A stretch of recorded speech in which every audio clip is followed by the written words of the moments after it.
Hello friends, welcome to our channel. இன்றைக்கி வீடியோவில் என்ன பார்க்க போகிறோம் அப்படின்னா, ஹோம் லோன் வந்து நான் வாங்கியிருக்கேன் அப்படின்னு சொல்லிட்டு உங்களோட ஷேர் பண்ணியிருந்தேன் இல்லைங்களா? அந்த ஹோம் லோன் வந்து பார்த்தீங்க அப்படின்னா, எனக்கு இப்போ வந்து ஒரு 3 வருஷமாக நான் வந்து இஎம்ஐ பே பண்ணிகிட்ருக்கேன். 3 வருஷத்தில் பார்த்தீங்க அப்படின்னா, எனக்கு ஒரு ₹6,00,000 இன்ட்ரெஸ்ட் வந்து குறைஞ்சிருக்கு. அதுக்கு வந்து நான் என்ன மாதிரியான டிப்ஸை வந்து ஃபாலோ பண்ணேன் அப்படிங்கிறத உங்களோட ஷேர் பண்ணிக்கும் பொழுது அது யூஸ்ஃபுல்லாக இருக்குமே அப்படிங்கிறதுக்காக தான்.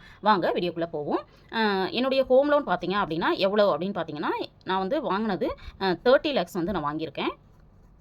என்னுடைய இஎம்ஐ பார்த்தீங்க அப்படின்னா, நியர்லி எனக்கு வந்து இஎம்ஐ வந்து பார்த்தீங்கன்னா 30,000 இதுதான் நான் பே பண்ணிட்டுருக்கேன். என்னுடைய வருடங்கள் பார்த்தீங்க அப்படின்னா, எவ்வளோ நான் ஃபிக்ஸ் பண்ணேன் அப்படின்னு பார்த்தீங்கன்னா 20 இயர்ஸு. இதுதான் என்னுடைய ஹோம் லோனு. என்னுடைய இஎம்ஐ வருடங்கள் வந்து பார்த்தீங்க அப்படின்னா 20 வருஷம். இப்போது எனக்கு வந்து பார்த்தீங்க அப்படின்னா, கிட்டத்தட்ட எனக்கு வந்து எவ்வளோ லேக்ஸ், அதாவது நான் வந்து எவ்வளோ வருஷமாக கட்டுறேன் அப்படின்னு பார்த்தீங்கன்னா 3 இயர்ஸாக வந்து நான் கட்டியிருக்கேன். இந்த 3 இயர்ஸ்லேயே பார்த்தீங்க அப்படின்னா எனக்கு வந்து 6 lakhs வந்து லாபமாயிருக்கு. அப்போ இதுக்கு என்ன மாதிரியான டிப்ஸை நான் ஃபாலோ பண்ணேன் அப்படிங்கிறத உங்களோட நான் ஷேர் பண்ணிக்கிறேன்.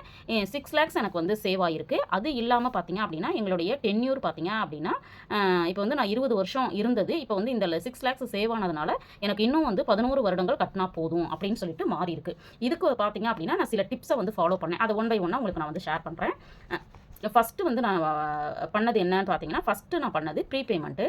இப்போ நான் பார்த்தீங்க அப்படின்னா எங்கே வாங்கியிருக்கேன் அப்படின்னா எஸ்பிஐயில் தான் வாங்கியிருக்கேன். இங்கே வந்து 6 மந்த் ஆனாவே நான் என்ன பண்ணிடலாம் அப்படின்னு பார்த்தீங்கன்னா, நம்ம வந்து ப்ரீபேமெண்ட் பண்ணிடலாம். இப்போ சில பேங்க்லலாம் பார்த்தீங்கன்னா 1 இயர் ஆனால் தான் வந்து ப்ரீபேமெண்ட் பண்ண முடியும் அப்படின்னு சொன்னாங்க. பட் வந்து இங்கே வந்து ப்ரீபேமெண்ட் வந்து நீங்கள் எப்போ வேணாலும் பண்ணிக்கலாம் அப்படின்னு சொல்லிட்டு சொன்னாங்க. அதனால் அதுக்கு வந்து நான் வந்து ட்ரை பண்ணேன். இந்த ப்ரீபேமெண்ட் நான் எப்படி பண்ணேன் அப்படின்னு பார்த்தீங்கன்னா, இப்போ நம்மளுக்கு ஏதாவது ஒரு எக்ஸ்ட்ரா மணி வரும் இல்லைங்களா? எக்ஸ்ட்ரா மணிங்கிறது வந்து ஒவ்வொருத்தருக்கும் ஒவ்வொரு மாதிரி இருக்கும். எனக்கு வந்து பார்த்தீங்கன்னா ஒரு போனஸு, அப்புறம் வந்து நம்மளுடைய சேவிங்ஸ், இதில் இருந்து கொஞ்சம் வந்து இதுக்காக நம்ம வந்து பே பண்ணணும் அப்படின்னு சொல்லிட்டு நான் பிளான் பண்ணேன். இந்த பிளானை வந்து பார்த்தீங்க அப்படின்னா எப்படி நான் பே பண்ணேன் பார்த்தீங்கன்னா, ஒரே ஒரு இஎம்ஐ 1 இஎம்ஐ வந்து பார்த்தீங்க அப்படின்னா நான் எவ்வளோ கட்டினேன்னா ₹30,000.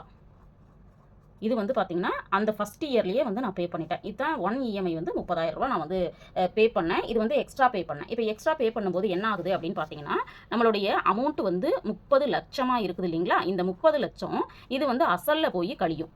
அப்போ எப்படி கழியும்னு பார்த்தீங்கன்னா, 30 லட்சமாக இருக்கிறது இந்த 30,000 வந்து நம்மளுக்கு வந்து மைனஸ் ஆகும் பொழுது நம்மளுக்கு எவ்வளோ லோன் அமௌண்ட் இருக்கும் அப்படின்னு பார்த்தீங்கன்னா 30 லட்சம் அப்படிங்கிறது ஆட்டோமேட்டிக்காக 27 லட்சமாக மாறிடும். அப்போ வந்து நம்மளுக்கு வந்து வட்டி அப்படிங்கிறது இந்த அமௌண்ட்டுக்கு தான் போடுவாங்க. அப்போ வந்து இன்ட்ரெஸ்ட் ரேட் வந்து நம்மளுக்கு குறையும். இதுதான் நான் ஃபஸ்ட்டு பண்ணது. இதை நான் எப்படி பிளான் பண்ணியிருக்கேன்னு பார்த்தீங்கன்னா, இயர்லி ஒன்ஸ் ஒரு இஎம்ஐ வந்து கண்டிப்பாக நான் எக்ஸ்ட்ரா பே பண்ணணும் அப்படின்னு சொல்லிட்டு பிளான் பண்ணி நான் வந்து பண்ணிகிட்ருக்கிறேன். அடுத்த டிப் என்ன அப்படின்னு பார்த்தீங்கன்னா, இன்க்ரீஸ் இஎம்ஐ. நம்மளுடைய இஎம்ஐயை வந்து பார்த்தீங்க அப்படின்னா இயர்லி ஒன்ஸு நம்ம வந்து எவ்வளோ இன்க்ரீஸ் பண்ணலாம் அப்படின்னு பார்த்தீங்கன்னா 5%லேருந்து 10% வரைக்கும் நம்ம வந்து ஒவ்வொரு வருடமும் என்ன பண்ணலாம் அப்படின்னா இன்க்ரீஸ் பண்ணலாம். ஏன்னா பெருசாக நம்ம வந்து அப்போ வந்து நம்மளுக்கு வந்து பெரிய வித்தியாசம் தெரியாது. எப்படினாலும் இயர்லி ஒன்ஸோ அல்லது வந்து 2 இயர்ஸ் ஒன்ஸோ நம்மளுக்கு வந்து நம்மளுடைய சேலரியில் கொஞ்சம் இன்க்ரிமெண்ட்டு, டெவலப்மெண்ட்டு இருக்குது அப்படிங்கிறப்போ நம்ம வந்து கண்டிப்பாக பண்ணலாம். நான் என்ன பண்ணினேன் அப்படின்னு பார்த்தீங்கன்னா, நம்மளுடைய இஎம்ஐ எவ்வளோ இருக்குது அப்படின்னு பார்த்தீங்கன்னா ₹30,000 இருக்குது இல்லைங்களா? இந்த 30,000தோட நான் வந்து மந்த்லி ஒரு அடிஷனலாக 2,000 இன்க்ரீஸ் பண்ணிட்டேன். அப்போ என்னுடைய இஎம்ஐ பார்த்தீங்க அப்படின்னா, இஎம்ஐ வந்து 30,000லேருந்து 32,000 அப்படின்னு சொல்லிட்டு நான் வந்து பே பண்ண ஆரம்பித்தேன். இதுதான் நான் பண்ண 2வது சேவிங்க. இப்போ நம்மளுடைய இஎம்ஐ பார்த்தீங்க அப்படின்னா, இப்போ 30,000ங்கிறது 32,000 போகுது அப்படிங்கிறப்ப இந்த 2,000 அப்படிங்கிறது என்ன ஆகுது அப்படின்னா, இந்த அசலில் வந்து கழியுது. இந்த 2,000 எங்கே கழியுது அப்படின்னு பார்த்தீங்கன்னா அசலில் கழியும். ஆட்டோமேட்டிக்காக மாதம் 2,000 கழியும் பொழுது நம்மளுக்கு இயர்லி எவ்வளோ ஆகுது அப்படின்னா 12 மாதங்கள் கட்டுவோம் இல்லைங்களா? அப்போ 12 மாதம் கட்டும் பொழுது நம்மளுக்கு 12 24,000 குறைஞ்சிரும். நம்மளோட 24,000 குறைஞ்சிரும். அது இல்லாமல் நான் வந்து எக்ஸ்ட்ரா ஒரு இஎம்ஐ கட்டியிருக்கேன் இல்லைங்களா? அது 30,000.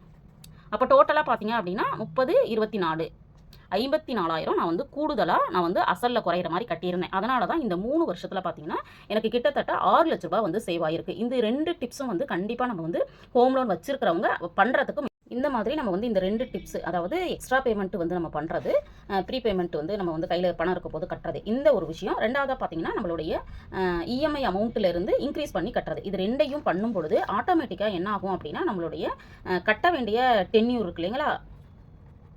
வருடங்கள் வந்து பார்த்தீங்க அப்படின்னா கண்டிப்பாக ரொம்ப சீக்கிரமாக குறைஞ்சிரும். இது குறையும் போது ஆட்டோமேட்டிக்காக நம்மளுக்கு வந்து வட்டியும் குறைஞ்சிரும். இதை தான் நான் வந்து இப்போ 3 இயர்ஸ் தான் நான் பண்ணியிருக்கேன். அதுக்குள்ளேயே 9 இயர்ஸ் வந்து எனக்கு வந்து குறைஞ்சிருக்கு. இதை குறைக்கிறதுக்கு இந்த 2 டிப்பை நம்ம வந்து கண்டிப்பாக ஃபாலோ பண்ணணும். அடுத்த டிப் என்ன அப்படின்னு பார்த்தீங்கன்னா, அடுத்ததான் நம்ம வந்து பண்ண வேண்டியது பார்த்தீங்க அப்படின்னா என்ன டிப்பு அப்படின்னு பார்த்தீங்கன்னா, ஃப்ளோட்டிங் ரேட்டு. ஃப்ளோட்டிங் ரேட் அப்படிங்கிறது நம்மளுக்கு தெரியும். இப்போ வந்து வட்டி விகிதம் இருக்கு இல்லைங்களா, அந்த வட்டி விகிதம் பார்த்தீங்கன்னா ஒரு சில பேங்க்ல எல்லாம் இன்னுமே 7.25லேருந்து நம்மளுக்கு வந்து 10% வரைக்கும் இருக்குது அப்படின்னு நினைக்கிறேன், எனக்கு தெரிஞ்ச வரைக்கும். இப்போ எனக்கு பார்த்தீங்கன்னா எஸ்பிஐயில் இப்போ வந்து வட்டியோட விகிதம் வந்து ஆர்பிஐ எப்பெல்லாம் குறைக்குதோ அப்போ வந்து நம்மளுக்கு குறைஞ்சிருது. இப்போ போயிட்டு இருக்க வட்டி விகிதம் எவ்வளோ அப்படின்னு பார்த்தீங்கன்னா 7.90% வந்து போயிட்டு இருக்குது. ஆனால் நான் வாங்கும் பொழுது என்னுடைய வட்டி விகிதம் பார்த்தீங்க அப்படின்னா 8.50% இருந்துச்சு. இப்போ பார்த்தீங்கன்னா 2 தடவை நம்மளுக்கு வந்து குறைச்சாங்க இல்லைங்களா, அப்போ வந்து ஆட்டோமேட்டிக்காக குறைஞ்சிரும் அப்படின்னு சொன்னாங்க. ஆனால் சிலர் வந்து என்ன சொல்கிறாங்க, சில பேங்க்கில் வந்து நம்ம வந்து வட்டி விகிதம் குறைஞ்சிச்சு அப்படின்னா நம்ம பேங்க்கில் போய் எழுதி கொடுக்கணும், அப்போ தான் வந்து அவங்க குறைப்பாங்க அப்படின்னு சொல்கிறாங்க. ஆனால் நான் பேங்க்கில் போய் கேட்கும் பொழுது இப்போ எல்லாமே ஆன்லைன் டிரான்சாக்ஷனாக ஆனதுனால நான் வந்து எஸ்பிஐ யோனோ ஆப் வந்து யூஸ் பண்ணிட்டு இருக்கேன். அதில் ஓப்பன் பண்ணி பார்க்கும்பொழுது எனக்கு ஆட்டோமேட்டிக்காக என்ன ஆயிடுச்சு அப்படின்னா குறைஞ்சிருச்சு. உங்களுக்கு இந்த மாதிரி குறையுதா அப்படிங்கிறத பாருங்கள். குறையல அப்படின்னா கண்டிப்பாக ஆர்பிஐ எப்போ வந்து உங்களுக்கு வந்து இந்த இன்ட்ரெஸ்ட் ரேட் குறைக்கிறாங்களோ அப்போ உங்கள் பேங்க்கில் போய் உங்களுக்கு குறைஞ்சிருக்கா, உங்களுடைய வட்டி விகிதம் குறைஞ்சிருக்கா அப்படிங்கிறத பாருங்கள். இது வந்து இந்த மாதிரி வட்டி விகிதம் கூடணும், குறைஞ்சா குறையணும் அப்படின்னா நம்ம வந்து ஃப்ளோட்டிங் ரேட்டில் தான் எடுக்கணும். சிலர் பார்த்தீங்க அப்படின்னா ஃபிக்ஸடு எடுத்திருப்பாங்க. இது வந்து நம்ம வாங்கும் பொழுது கொஞ்சம் அமௌண்ட் இன்ட்ரெஸ்ட் ரேட் வந்து ஒரு வேளை 9.15 இந்த மாதிரிலாம் இருக்குன்னா நம்ம வந்து இந்த மாதிரி குறையும் போது நம்மளுக்கு குறைக்க முடியாது. அதனால் ஃப்ளோட்டிங் ரேட்டா ஃபிக்ஸட் ரேட்டா அப்படின்னு கேட்டால் எனக்கு தெரிஞ்ச வரைக்கும் ஃப்ளோட்டிங் ரேட் வந்து பெஸ்ட்டு அப்படின்னு நான் சொல்லுவேன். நீங்கள் வந்து உங்கள் பேங்க்கில் இந்த மாதிரி ஃபிக்ஸடுன்னு கொடுத்துருந்தா கூட நீங்கள் போய் பேங்க்கில் கேட்டிங்கன்னா இதை வந்து ஃபிக்ஸடை வந்து ஃப்ளோட்டிங்காக மாற்றுறதுக்கு வாய்ப்பு இருக்குது அப்படின்னு சொன்னாங்க. ஏன்னா இது நான் பேங்க்கில் கேட்டு தெரிஞ்சுக்கிட்டு தான் பார்க்குற வியூவர்ஸ் நீங்கள் இதுவுமே பண்ணுங்கள். இந்த மாதிரி ஃப்ளோட்டிங் ரேட் இருக்கிறதுனாலையும் பார்த்தீங்கன்னா எனக்கு வட்டி விகிதம் குறைய என்னுடைய அசலும் வந்து குறைஞ்சி இந்த 6 lakhs வந்து இப்போதைக்கு எனக்கு சேவ் ஆகிருக்கு. இதுவும் ஒரு பெஸ்ட் வே. அடுத்த டிப் என்ன அப்படின்னு பார்த்தீங்கன்னா நம்மளுக்கு வந்து ஒரு சில பேங்க்கில் வந்து நம்மளுக்கு வந்து வட்டி விகிதம் கூடுதலாக இருக்குது அப்படின்னு நினைக்கிறீங்கன்னா நீங்கள் வட்டி விகிதம் எங்கெல்லாம் குறைவாக இருக்குது அப்படிங்கிறத அனலைஸ் பண்ணிவிட்டு குறைவான வட்டி விகிதம் இருக்கக்கூடிய பேங்க்குக்கு என்ன பண்ணலாம் அப்படின்னா ட்ரான்ஸ்ஃபர் பண்ணலாம், மாற்றிக்கலாம். இந்த மாதிரி மாற்றும் போதும் நம்மளுக்கு வந்து வட்டி விகிதம் குறைவாகவும் இருக்கும், நம்மளுக்கு வந்து சீக்கிரமும் அசல் வந்து அடையிறதுக்கு வாய்ப்புகள் இருக்குது. இப்போ ஒரு சில பேங்க்கில் ப்ரைவேட் பேங்க்கில் எல்லாம் கொஞ்சம் கூடுதலாக இருக்குது, நம்மளுக்கு வந்து அரசாங்க பேங்க்கில் வந்து கொஞ்சம் கம்மியாக இருக்குது. அதனால் நான் வந்து இந்த பேங்க்கில் வாங்கினதுனால நான் இங்கேருந்து நான் ட்ரான்ஸ்ஃபர் பண்ணலை.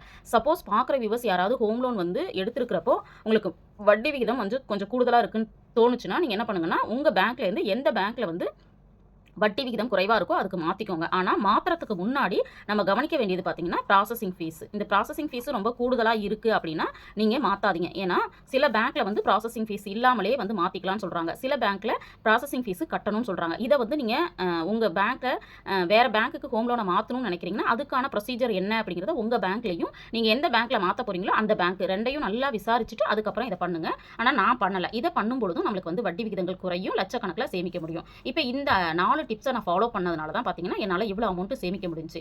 இப்போ நம்ம லாஸ்ட்டாக பார்க்க போகிறது பார்த்தீங்கன்னா தவிர்க்க வேண்டியது. இப்போ நீங்கள் ஹோம் லோன் எடுத்துட்டீங்க, என்னென்ன விஷயங்கள்லாம் நம்ம வந்து பண்ணக்கூடாது அப்படிங்கிறத நம்ம வந்து தெரிஞ்சுக்கணும் இல்லைங்களா. அதுக்கு என்னென்ன மாதிரியே செய்யக்கூடாது அப்படின்னு பார்த்தீங்கன்னா எப்போவுமே நம்ம பண்ணக்கூடாதது என்னென்னா எப்போவுமே இஎம்ஐ அப்படிங்கிறது எப்பவும் மிஸ் பண்ணாத மாதிரி பார்த்துக்கணும்.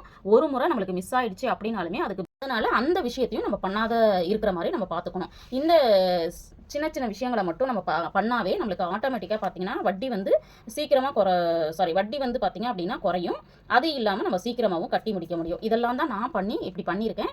இன்னமுமே பார்த்தீங்க அப்படின்னா இன்னும் கூடுதலாக நான் வந்து இந்த வட்டி விகிதங்களை குறைக்கிறதுக்கு நான் முயற்சி பண்ணிட்டு இருக்கேன். இப்போ இயர்லி ஒரு இஎம்ஐ நான் எக்ஸ்ட்ரா பே பண்ணுறேன் இல்லைங்களா, அதையே வந்து 2 இஎம்ஐயாக பண்ணுறதுக்கு நான் முயற்சி பண்ணிட்டு இருக்கேன். முடிஞ்ச வரைக்கும் அதையும் நான் பண்ணலாம். அதே மாதிரி இஎம்ஐ வந்து இன்னும் ஒரு 2000 இன்க்ரீஸ் பண்ணியிருக்கேன் இல்லைங்களா, அதையே ஒரு 3000 இன்க்ரீஸ் பண்ணலாம். அதாவது 3000 இன்னும் ஒரு 1000 ரூபாய் கூடுதலாக இன்க்ரீஸ் பண்ணலாம் அப்படின்னு சொல்லிட்டு நான் பிளான் பண்ணியிருக்கேன். இப்போ இந்த வீடியோவில் இந்த ஹோம் லோன் வச்சிருக்கிறவங்க நம்ம என்ன மாதிரியான டிப்ஸை ஃபாலோ பண்ணோம் அப்படின்னா வட்டி விகிதங்களை குறைக்கலாம், நம்மள அசலை குறைக்கலாம், சீக்கிரமாக அந்த ஹோம் லோன்லேருந்து வெளியில் வரலாம், எப்படி லட்சங்களில் சேமிக்கலாம் அப்படிங்கிறதுக்கு நான் ஃபாலோ பண்ணுற டிப்ஸை வந்து உங்களுக்கு ஷேர் பண்ணியிருக்கேன். இது உங்களுக்கு யூஸ்ஃபுல்லாக இருந்திருக்கும் அப்படின்னு நினைக்கிறேன். தேங்க்ஸ் ஃபார் வாட்சிங்.